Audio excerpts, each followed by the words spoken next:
বৃহস্পতিবার সকাল 10টায় বাংলাদেশ চীন মৈত্রী সম্মেলন কেন্দ্রে এশিয়ান ইউনিভার্সিটি অব বাংলাদেশের সপ্তম সমাবর্তন অনুষ্ঠিত হয়েছে।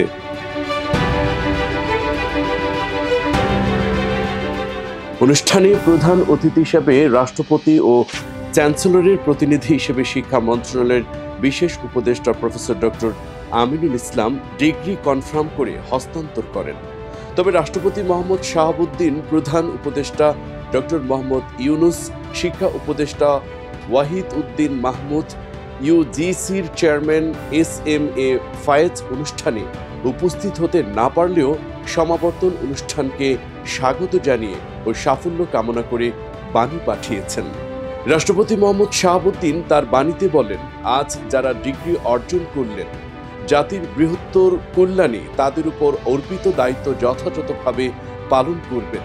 প্রধান উপদেষ্টা ডক্টর মোহাম্মদ ইউনুস তার বাণীতে বলেন, আজকের ডিগ্রিপ্রাপ্তরা বাংলাদেশের জুলাই আগস্ট বিপ্লবের চেতনাকে ধারণ করে বাংলাদেশে গণতন্ত্র, সাম্য ও আর্থসামাজিক উন্নয়ন সাধনের লক্ষ্যে কাজ করবেন।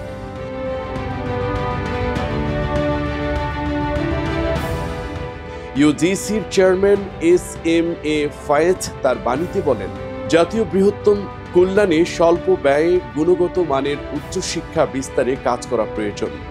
অনুষ্ঠানে সমাবর্তন বক্তা ছিলেন বিশিষ্ট ব্রিটিশ শিক্ষাবিদ, অক্সফোর্ড বিশ্ববিদ্যালয়ের ফেলো এবং বার্মিংহাম বিশ্ববিদ্যালয়ের professor doctor Francis T Davis. Guest of honour ছিলেন দৈনিক আমার দেশের সম্পাদক doctor Mahmudur Rahman.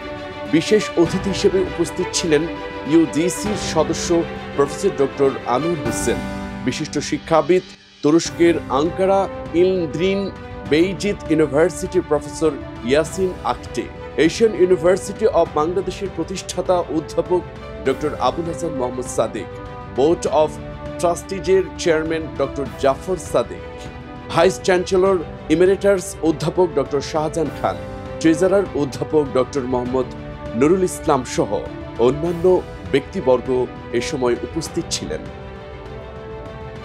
Abu Tahir Nayan, Chorus News, Dhaka.